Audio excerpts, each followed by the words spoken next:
Welcome back to Celtic Fans TV. It's time for the post-match pint after Cluj won, Celtic won in the first leg in Romania.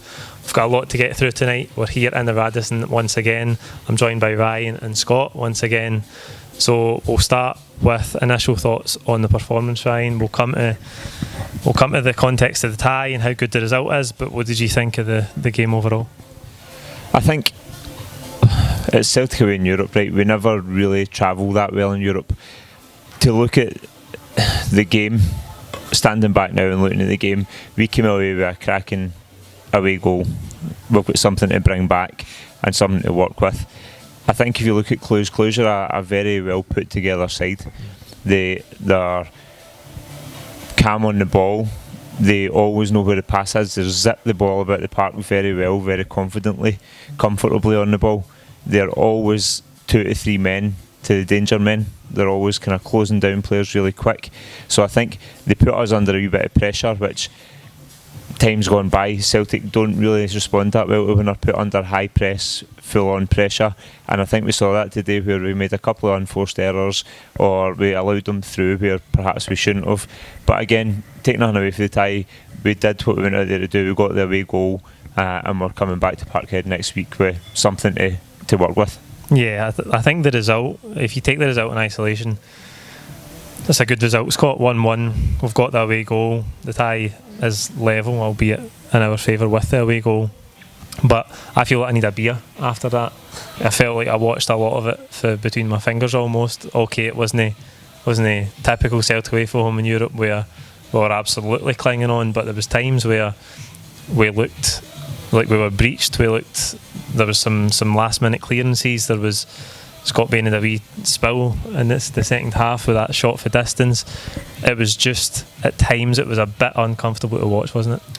I agree with you, mate. I think we look a wee bit frail on the break, so they caught us a couple of times, and especially for the goal, Bolly's got to, I mean, he didn't know where he was going when he should be closing the guy in when he's pulling back to hit the shot. Number 1, Bain's a bit slow to come out as well.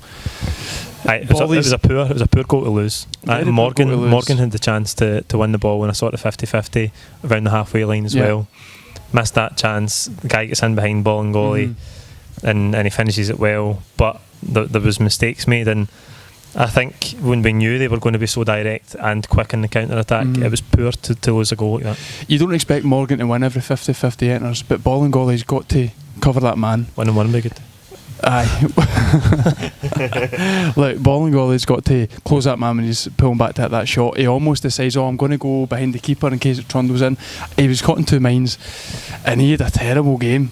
I was shouting for the rooftops about him the first game because he was brilliant, but he seems like maybe a bit of an erratic player, hot and cold maybe. Aye. So the game was, like you say, mate, hard to watch, but we got through it. We showed a wee bit of resilience. Jamesy, brilliant goal, what a finish, and he was the best player on the park for me tonight.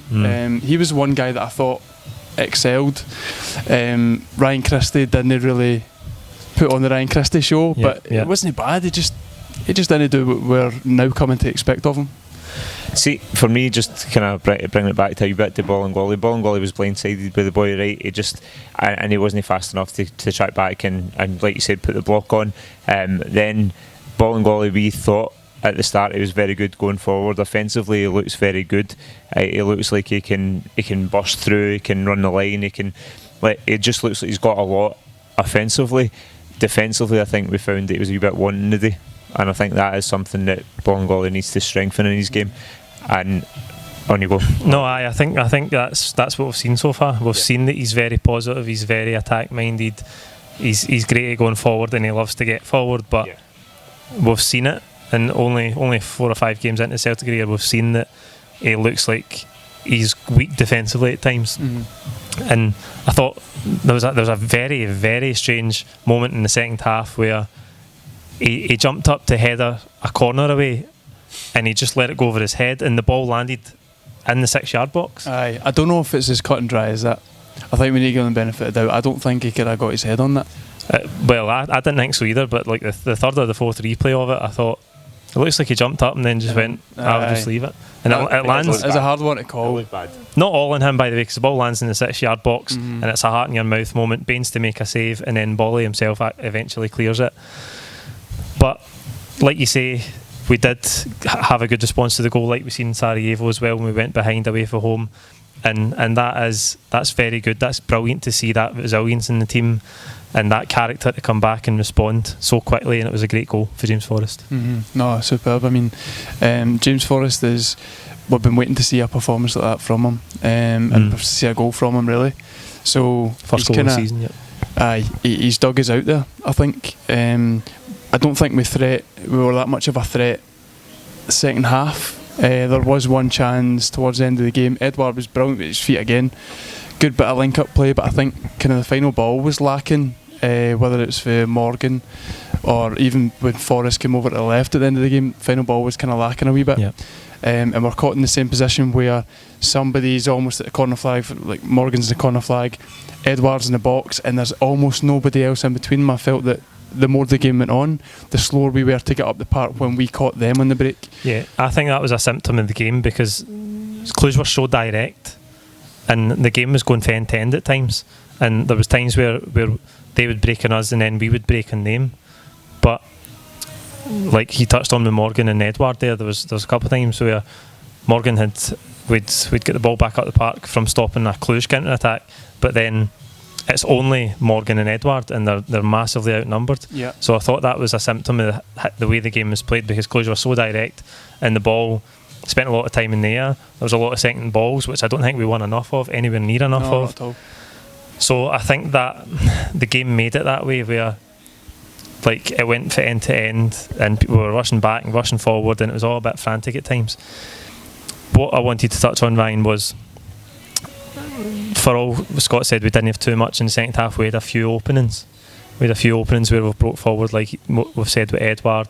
Forrest had one as well where we just didn't make the right final pass, the right decision, as Scott touched on. So there was chances to be there had for us, but we just didn't make the right decision.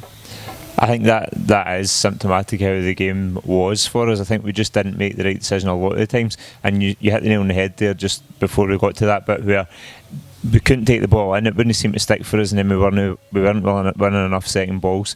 We didn't do enough in that respect. But then when it comes to like creating the right opportunity to cut the defence open or making the right pass at the right time, Morgan was guilty of it, Forrest was guilty of it.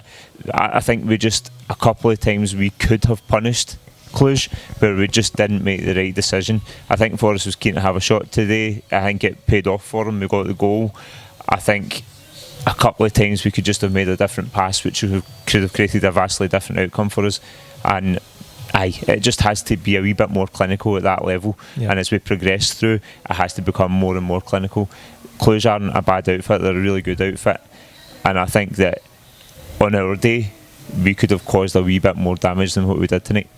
But something I want to touch on, Scott, is we've seen Lois Morgan start tonight. I think he struggled. I think for all we've said, he's looked bright in pre-season. It is that end product. He just seems to have no end product. 9 times out of 10, 10 times out of 10 sometimes he gets into good areas. He's direct, he can take people on, he can beat his man, but there's just nothing at the end of it too often, isn't there? No, I think he's maybe where James Forrest was, you know what I mean, like 4 or 5 years ago. He used to get a lot of fans weren't really loving James Forrest 4 or 5 years ago, but now he's developed. I think Lois Morgan might be a similar player where that final ball was the last thing to really come in his development.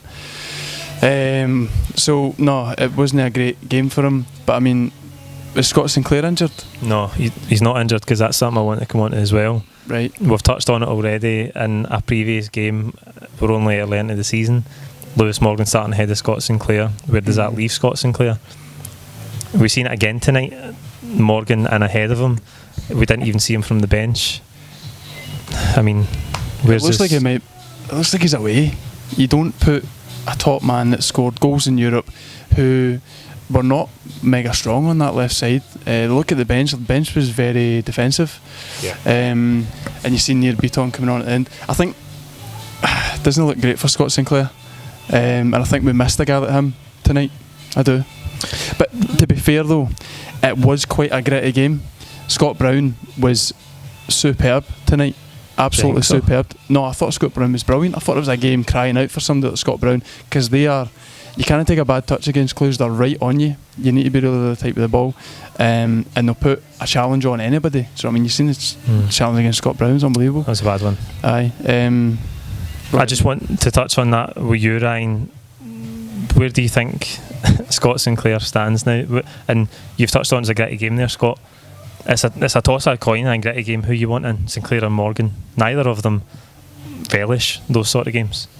And I would think, with the fact that Sinclair has an end product, and we know we get frustrated with him at times because he maybe won't take on his man, he's maybe stopped being so direct as we've seen him previously, but I would have rather have had him in there for experience, for what we know he can do in front of goal.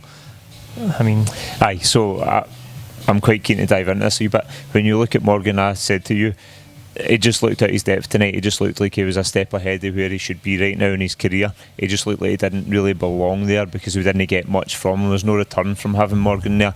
I can't help but feel that somebody Scott Sinclair's experience, abilities, could have done something for us out there on the left. And I think as Scott Sinclair, if I'm sitting as Scott Sinclair and I'm not getting in there, then if I'm not away intentionally, as in I'm planning myself on leaving, then that's a message sender. That's like, you're genuinely not even going to go on the park here, because Morgan probably was a little out of his depth tonight, and if that means that Scott Sinclair's second to somebody who probably is slightly out of his depth, who doesn't have a final product, then that's a message sender if he's not on his way out the door already. Yep, absolutely. We'll come to another player that's leaving, by the way, at the end. Lois Morgan. I think if you're Scott Sinclair and you're sitting there, and no disrespect to Lois Morgan, right? Good player, not quite proved that he can be a Celtic player yet, not proved at all that he can play at this level in Europe yet. If you're Scott Sinclair and Lois Morgan's getting in ahead of you in these games, as Ryan says, I'm out of here. I would agree, mate. I would agree.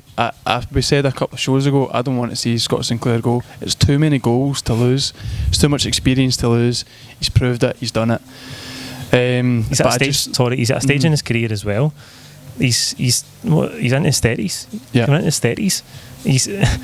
You don't want to be at that age, that stage of your career where you're not quite in the twilight yet, but you're coming towards. Yeah. You don't want to be sitting on the bench. No, not at all. He's got a lot to offer this team, and I still would like to see Mikey Johnson in front of him. But we would have seen tonight. I think he must. No, absolutely. I know he would have played in front of Lois Morgan, but no, I don't know what's going on, mate. I don't know what's going on. Standout performances in Christopher Aya. It's got to be 10 minutes in. He blocks a cross. It's a certain goal. It's a goal. He saved a goal. Like that. If that ball goes by him, the guy's tam in. Big guy's phenomenal. Big Aya is absolutely phenomenal. When Scott said just at the start there about James Forrest was his man of the match tonight, just they thought he played.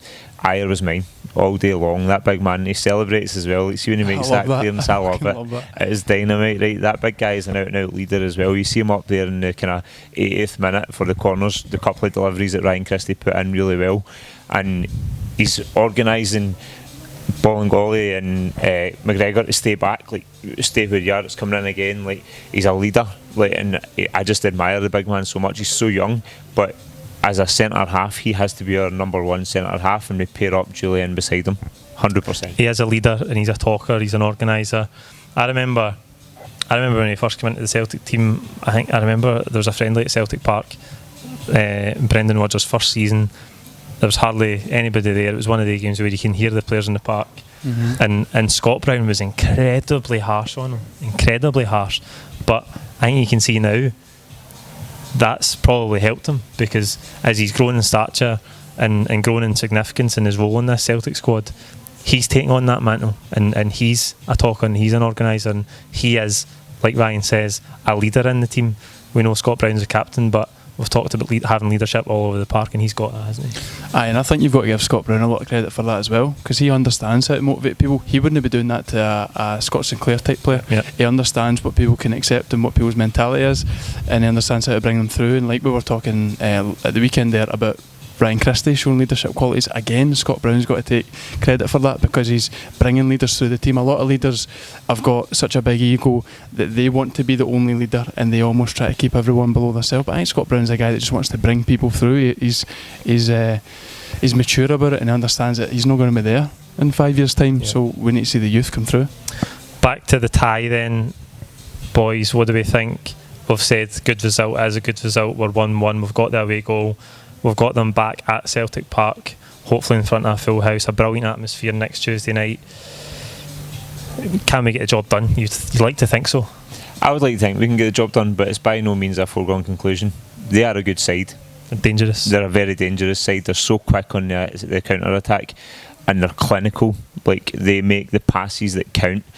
When you see that ball in behind, I know Bolly was a bit kind of shorty where he needed to be, but they're the kind of passes that can hurt us. And with the pressure that they put on, obviously it's not going to be exactly the same at Celtic Park. You would like to think it's going to be a different kind of game, a different style. It's very humid out there. It was very warm and sticky and clammy. It's obviously going to have some sort of impact on the Celtic players, and it's probably going to lean into the favour of Cluj. Coming here, it's definitely going to be that sort of temperature. You think that at Celtic Park, with the crowd behind us, that we can go right at it and get the result. But again, it's no foregone conclusion.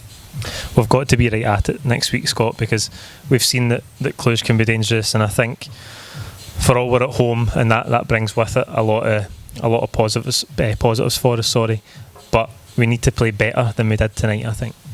We need to be much more solid at set pieces, because their set pieces are brilliant. Really good balls in, and their guys are very, very active in the box. Even Ayer lost a man a couple of times, so we need to be mega sharp there. We even lost their goal to one of our set pieces, so they can catch us in the break. We need to be alert, we need to be sharp. It's no foregone conclusion, but we've got the slight advantage because of that away goal, which is brilliant to get. I think if we can get a goal at Celtic Park, it's out of their reach.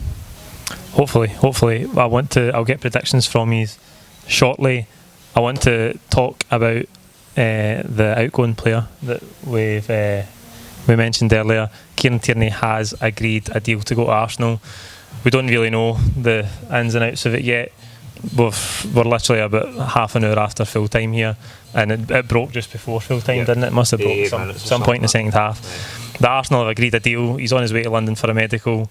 That means they must have reached the £25 million asking price. That seems to be the agreed asking price. They must have reached a deal for that. He's still to go and do a medical, but at this stage it looks like he's on his way out. Obviously the English market closes tomorrow, so reaction, Ryan?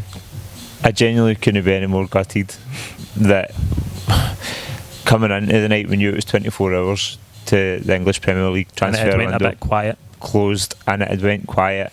And we were hearing all the rumours and the noise round about at the weekend that he was a few weeks by where we thought he was going to be. Then Lennon came out yesterday and said that he's probably only a week or two away from where we need him to be to get back out in the pitch.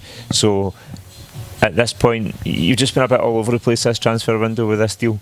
You never knew whether it was coming or going. It went dead, it went dead, and it's been dead for the longest time now. For the last couple of weeks, it's been nothing. But when you think about Kieran Tierney and the guy he is, and the amount of games that he's played for he's only just turned 22. The return and the displays that he's put on for the Celtic fans, he's a Celtic man through and through. I love the guy to bits. I don't want to lose him.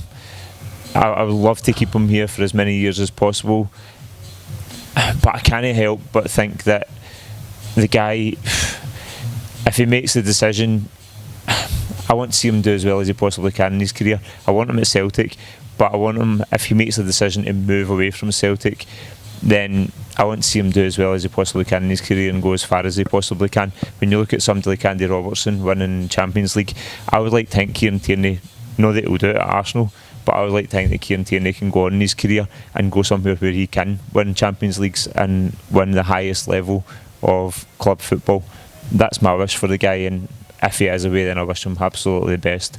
But I will be gutted if he signs in the dotted line tomorrow. Aye, listen, I think I hope he has a great career, but I can't take away from the fact, the thing that's really pissed me off about the whole saga is the stuff you see on Twitter is so binary. Like, from the first bid, everybody's been like, he's away.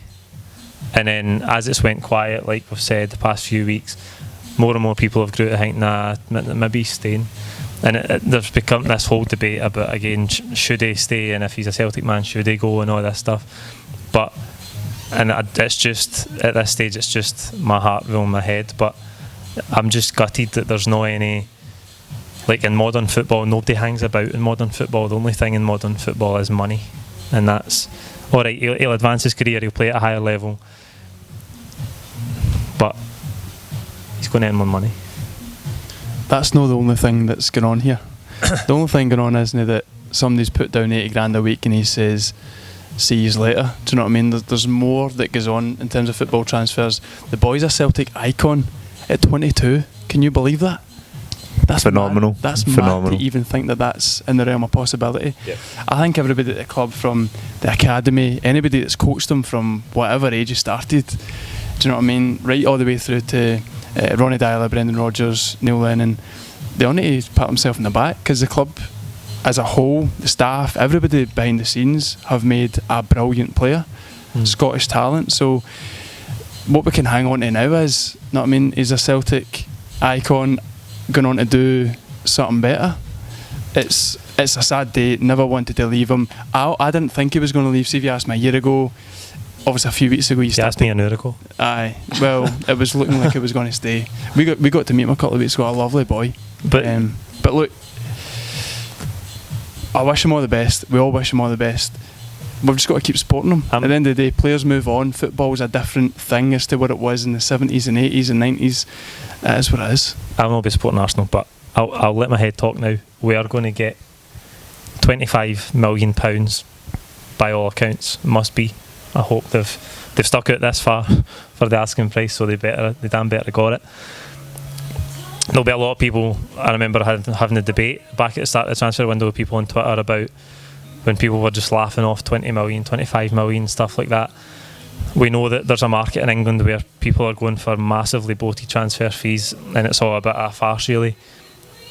Like, Celtic have brought an academy player through. He's played in the Champions League, he's played in the Europa League, he's won 3 trebles, and I think more significantly, whether you think we should have got more money for him or not, we've produced an academy player, an academy left back, and we're going to sell our left back for £25 million. He's going to become the most expensive Scottish football player in history, the most expensive player Celtic have ever sold. I mean, there's something to be said for that. Absolutely, and Scott hit the nail on the head. He is a Celtic icon at 22 years old, and to develop somebody to that level of technical ability, to give him the experience that he's got here at Celtic Park, playing in Champions League, playing in Europa League, winning trophies, he's almost primed for the next level, and that's where I think that I massively wish him all the best. And Scott probably said it best as well when he said that this isn't all about the money. If Leicester or someone else came in for Kieran Tierney, he's not leaving for the money. No way. Kieran Tierney's thinking about what possibility is, or that he can advance his career past where he already has been, and for us to have developed somebody who can go on and do that, take them to the next level in world football, which is now so fiercely competitive. There's so many players that play at such a high level, and for us to have produced, like you said, a left back who can go out there and play at the highest level in world football, so much to be proud of there as a club. Aye, definitely. And the last thing I want to say on it is that he is a Celtic icon, not quite as big a Celtic icon as he could have been if he'd hung around. And we can debate. We could be here for hours, right? We could be here for hours debating whether he should have hung around and whether he shouldn't have, and whether he should have went, and whether it's maybe the injuries in the back of his head that make him want to go and earn the money and play at the highest level right now, because he is only 22 years old. But I want to just come back to the fact that to bring this away for Kieran Tierney and more into a wider debate about Celtic's transfer policy is, this is absolutely fine for clubs around Europe. Ajax, we talk about all the time. It's almost like a broken record, so there's other clubs that do it to stop talking about Ajax all the time, but they bring through youth products, they sell them at a high price, and they reinvest it. So what we've got to see now, but we'll wait and see as Celtic going and reinvesting that money, because now we need another left back. We need a midfielder. That's what we've got to do. That's the only way it works. The only way it works and you keep progressing is if you bring through these youth products, you sell them for high transfer fees and you reinvest at least half of it. That's what we need to see now, is it not? Kieran Tierney couldn't have left no worse day. You just watched our current left back sell a shirt. So we need another left back. We need another left back anyway, and we need another right back. But by the way, El Hamid looked brilliant tonight. Mate, he looked a good player. We said that, see when he left the pitch, we said he genuinely looks like he's, again, comfortable on the ball. Players hunting him down. He looks good with the ball at his feet, and he just looks like, again, he's good both defensively, unlike his counterpart on the other side. He's good defensively and offensively. He'll take the ball forward.